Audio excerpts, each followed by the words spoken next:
Good morning everybody, hello everyone, कैसे हैं आप सब? आई होप बहुत अच्छे होंगे। I am Seema Kaushik and welcome back to this channel. आज का जो हमारा टॉपिक है वो है न्याय सिलोजियम। देखो, आज होगी आपकी 12 अक्टूबर और ठीक 6 दिन के बाद आपका एग्ज़ाम है। बट यहाँ पर बात ये है, 5 ही दिन रह गए। ओके, जितने भी दिन रह गए अच्छे से प्रिपरेशन करो, अच्छे से क्रैक करोगे, ठीक है। यस, अब प्रिपरेशन तो क्या, आपको थोड़ा सा मतलब डरना नहीं है। मेन बात तो ये है, डरना नहीं है बिल्कुल भी। जिस तरीके से आप पढ़ रहे हो अपना उसी स्टेज को मेंटेन करके रखो। डरो मत, अगर थोड़ा बहुत टाइम वेस्ट हो भी जाता है तब भी डरो मत, ठीक है। जितना बच जाता है उसके बारे में सोचो, क्योंकि अगर आप ऐसा सोचोगे मतलब टाइम वेस्ट करोगे, फिर उसके बारे में सोचोगे तो डबल डबल टाइम वेस्ट कर रहे होगे। ओके, चलो कोई नहीं, अपने टॉपिक पर आते हैं क्योंकि समय जो है वो बहुत ही कम रह गया है। यस, देखो, जैसे कि मैंने आपको अनुमान के बारे में बताया था, इन्फ्रेंसेस के बारे में बताया था, तो मैंने ना एक टाइप बताया था आपको याद होगा, कल ही मैंने बताया था आपको साइकोलॉजी का एक टाइप बताया था। साइकोलॉजी जो होता है उसके अकॉर्डिंग टू स्वार्थ प्रार्थ दो हमारे उसके टाइप होते हैं। तो उसके अंदर ना जो स्वार्थ और प्रार्थ होता है उसके अंदर ये चीज़ें आती हैं। मतलब मेरा कहने का मतलब ये है कि ये अनुमना के अंदर है। पहली बात तो ये देखो, कई बच्चे तो इसमें कंफ्यूज हो जाते हैं। जो अनुमना वाली सीरीज़ है ना, कहने का मतलब है जो सबसे पहले क्या था, प्रत्यक्ष था, फिर अनुमान था, अनुमान के बाद तीसरे नंबर पर क्या था हमारा, वो उसको कंपैरिजन करना, कंपेयर करना, ठीक है, उपामना था, फिर उसके बाद अर्थपत्ति था, अनुपलब्धि था, एंड देन शब्द था, ठीक है।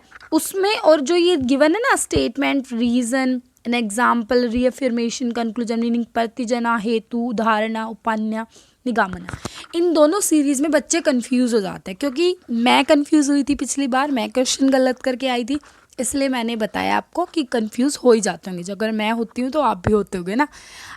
ओके, पर मेन बात ये है कि हमें कंफ्यूज नहीं होना। पहले तो साइड में रखो, वो आपके प्रमाण के पार्ट है और ये आपके अनुमान के पार्ट है। समझ में आई मेरी बात? जो मैं बात बता रही हूँ वो प्रमाण के 5-6 पार्ट हैं और ये जो 5 चीज़ें हैं ये आपकी अनुमान की हैं। जो साइकोलॉजी वाला टाइप था स्वार्थ और प्रार्थ उसके अंदर आता है, ठीक है। इतनी बात क्लियर हुई। सेकेंड बात क्लियर करो कि जो आपका स्वार्थ था, स्वार्थ में क्या कर रहे थे आप? स्वार्थ में क्या कर रहे थे बताओ मुझे? सिर्फ अपने बारे में सोच रहे थे, ठीक है, किसी और के बारे में बिल्कुल भी नहीं सोच रहे थे। प्रार्थ में क्या कर रहे थे? अपने बारे में अपने बारे में छोड़कर दूसरों के बारे में सोच रहे थे, ये बात थी। अब मेरी बात सुनिए, जो स्वार्थ होता है ना वो 3 को लेके चलता है, चाहे वो ऊपर वाले 3 को लेके चलेगा, चाहे वो नीचे वाले 3 को लेके चलेगा। एक बात साइड निकली।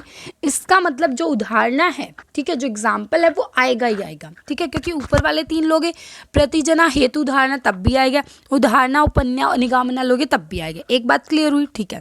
सेकेंड बात सुनो, जो आपका प्रार्थ है वो पूरे के पूरे 5 को लेके चलेगा, ये भी बात क्लियर होगी।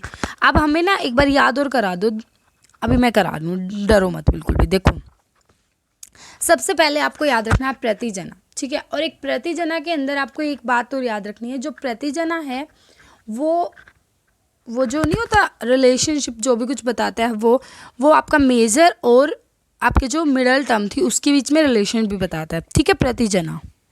प्रतिजना का मतलब होता है स्टेटमेंट। प्रतिजना को आप स्टेटमेंट भी मान सकते हो, प्रपोजिशन भी मान सकते हो, हाइपोथेसिस भी मान सकते हो, ठीक है। और जो वो एग्जाम्पल नहीं था उसके अंदर अगर आपका ये पूछा जाए कि प्रतिजना इसमें से कौन सा है, तो द माउंटेन हैज़ फायर, कि माउंटेन पर आग है, ये आपकी प्रतिजना है, ये आपकी एक स्टेटमेंट है। तो पहला पॉइंट याद हो गया, दैट इज प्रतिजना मीनिंग योर स्टेटमेंट, ठीक है, जिसको आप प्रपोजिशन भी बोल सकते हो, हाइपोथेसिस भी बोल सकते हो, ठीक है। सेकेंड नंबर पर आएगा हेतु। अब उस स्टेटमेंट का रीजन क्या है, हेतु क्या है, दूसरे नंबर पर हम क्या जानेंगे, हेतु। और हेतु मैंने क्या बताया था, हेतु मतलब middle term, okay. Yes, reason because it has smoke. अच्छा, माउंटेन पर फायर है, आपको कैसे पता चला? रीजन बताइए। क्योंकि वहां पर क्या है, स्मोक है, वहां पर धुआं है, इसलिए पता चला। समझ में आई बात? Very good. थर्ड नंबर पर आता है उदाहरण।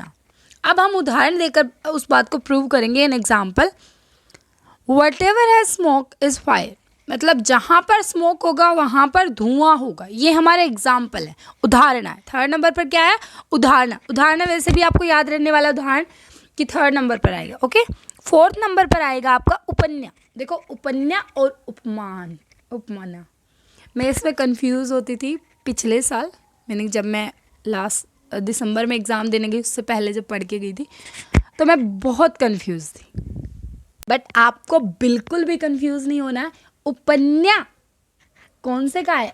अनुमान वाले में से 4th नंबर पर, और वहाँ पर उपमान उधर है। ठीक है, समझ में आई बात? यहाँ पर उपन्या का मतलब है रीअफर्मेशन, मतलब the mountain has smoke which is invariable associated with fire. अगर माउंटेन पर धुआं है तो वो उसके साथ कनेक्टेड है कि वहाँ पर फायर भी होगी। ये उन्होंने रीअफर्मेशन किया है, मतलब याद कर लो आप, उपन्या उपन्या उपन्या रीअफर्मेशन है। ये मेरे को याद नहीं रहता है बट अब पक्का याद हो गया, आप भी याद करो। रीअफर्मेशन, उपन्या रीअफर्मेशन अनुमान का पार्ट है, अनुमान का पार्ट है, अनुमान का पार्ट है, मीनिंग सब पार्ट है, प्रमाण का पार्ट नहीं है उपन्या। ठीक है, और रीअफर्मेशन आई होप आपको लर्न हो गया होगा। और लास्ट में है निगामना। निगामना होता है आपका कंक्लूजन, मतलब has the mountain has fire. हाँ, माउंटेन, हाँ, लास्ट में हमने प्रूव कर दिया कि माउंटेन पर फायर है। ठीक है, मेरी बात समझ में आई? देखो मेरे को याद हो गया, अब मैं बिना देखे सुना रही हूँ आपको, आपको भी आंखें बंद करके बोलना है साथ के साथ। करो आंखें बंद, कर ली। चलो, नंबर 1 क्या था आपका? प्रतिजना। प्रतिजना क्या थी? स्टेटमेंट थी। स्टेटमेंट के साथ साथ क्या थी? यस बोलो। देखो मैं बिल्कुल भी नहीं देख रही हूँ। प्रतिजना थी, स्टेटमेंट थी, हाँ वो प्रपोजिशन थी, ठीक है, हाइपोथेसिस थी, वेरी गुड। उसके बाद सेकंड नंबर पर प्रतिजना के बाद हेतु आया, हेतु मतलब रीज़न, रीज़न आ गया। ठीक है, थर्ड नंबर पर उदाहरण आया, एग्जाम्पल हो गया। 4th नंबर पर बहुत बुरा, मेरे को याद नहीं होता, नहीं याद है आपकी बात, उपन्या, और उपन्या में उसका रीअफर्मेशन। यस, सबसे लास्ट में क्या था? लास्ट में था प्रतिजना तो सबसे पहले पे था निगामना। निगामना का मतलब कंक्लूजन। मेरे को तो याद होगी, आपको याद हुए? Very good. अगर नहीं याद हुए दोबारा से देखो। ठीक है, न्याय सिलोजियम में ये किसके पार्ट है? अनुमना का पार्ट है। जो साइकोलॉजी 3 पार्ट होते थे आपके, on the basis of psychology, on the basis of आपकी जो व्याप्ति थी, और एक था आपका on the basis of induction. ठीक है, व्याप्ति में क्या था आपके? 3 थे, पूर्वावत, शेषावत और सामान्य तोवता, जो भी है सामान्य तो ऐसा ऐसा था। और फिर उसके बाद आपका इंडक्शन में 3 थे, वो भी कुछ अजीब से थे, याविनी, केवलायात्रिकी, अनंतयात्रिकी, ऐसा ऐसा मैंने पहले वाले में बताया था। ऐसा था यामिनी, केवलयात्रिकी और अवनयात्रिकी। केवलयामिनी जो था वो आपका पॉजिटिव था इन्फ्लुएंस, और वो आपका नेगेटिव था। सेकंड नंबर पर वो पॉजिटिव और नेगेटिव का मिक्सचर था। जो पॉजिटिव था उसको हम उसके अंदर मेजर और मिडल का तो वो करते ही थे, व्याप्तियों का, बट वो एग्रीमेंट इन प्रेजेंस था। सेकंड नंबर पर जो आपका यात्रिकी वाला था वो एब्सेंस वाला था, एग्रीमेंट ऑफ एब्सेंस था, और वो एब्सेंस और प्रेजेंट दोनों का मिक्सचर था, या फिर हम एग्रीमेंट और डिफरेंस भी बोल सकते हैं। पहले वाले को एग्रीमेंट, दूसरे वाले को डिफरेंस, उसको एग्रीमेंट और डिफरेंस। ठीक है, ये हो गया, थोड़ा थोड़ा समझ में आया। उससे पहले वाला याद है आपको? पूर्वावत, शेषावत, सामान्यवता, जो मैंने बताया था। पूर्वावत मतलब पहले, शेषावत मतलब बाद में। शेषावत से ऐसे सेक्शन याद रखना था। एस का मतलब शेषावत हो गया, ए का मतलब इफेक्ट पहले है, कंक्लूजन बाद में आया। ठीक है, और उसी को वो बोलते थे, मतलब इन्हीं को, जो हमारा ये टाइप थे पूर्वावत, शेषावत और सामान्यता, इन्हीं के नीचे था अनीता, अंगता और वर्तमाना, अतीता, अतीता, अतीता, अतीता, अंगता और वर्तमाना। अतीता जो था वो आपका सबसे पहले वाला था, मतलब पूर्वावत अतीता, जिसमें हम क्या करते थे? इन्फ्लुएंस करते थे इफेक्ट को, कहाँ से? कोज से। ठीक है, दूसरे वाले में क्या करते थे? इन्फ्लुएंस करते थे कोज को फ्रॉम इफेक्ट से, क्योंकि इफेक्ट पहले आया। ठीक है, और तीसरे नंबर वाला जो सामान्यता था वो तो जनरल था, इन्फ्लुएंस इन जनरल। ठीक है, तो ये था हमारा, ये आज का टॉपिक था, मतलब कहने का मतलब ये जो रिमेनिंग रह गया था वो पूरा का पूरा हो गया आपका अनुमान, पूरा का पूरा अनुमान कंप्लीट है। अब हम करेंगे नेक्स्ट को तो तीनों को एक ही साथ में उड़ा देंगे। 3 कौन से रह गए? 4 रह गए। ओके, एक बात और समझ लो, जो आपके 4 हैं वो वैलिड सोर्स ऑफ नॉलेज है, 2 इनवैलिड है। वैलिड सोर्स ऑफ नॉलेज 4 कौन से हैं? आप हमेशा याद रखना, प्रमाण के 4 वैलिड सोर्स बता रही हूँ। नंबर 1 प्रत्यक्ष, नंबर 2 अनुमान, नंबर 3 नंबर पर आता है हमारा वो उपमान, और लास्ट नंबर पे जो शब्द है। ये 4 तो आपके वैलिड सोर्स हैं, जो आपका अर्थपत्ति है और जो आपका अनुपलब्धि है। ये जो 2 है ना, ये आपके कौन से हैं? ये आपके इनवैलिड सोर्स हैं। ठीक है, ये वैलिड सोर्स नहीं है।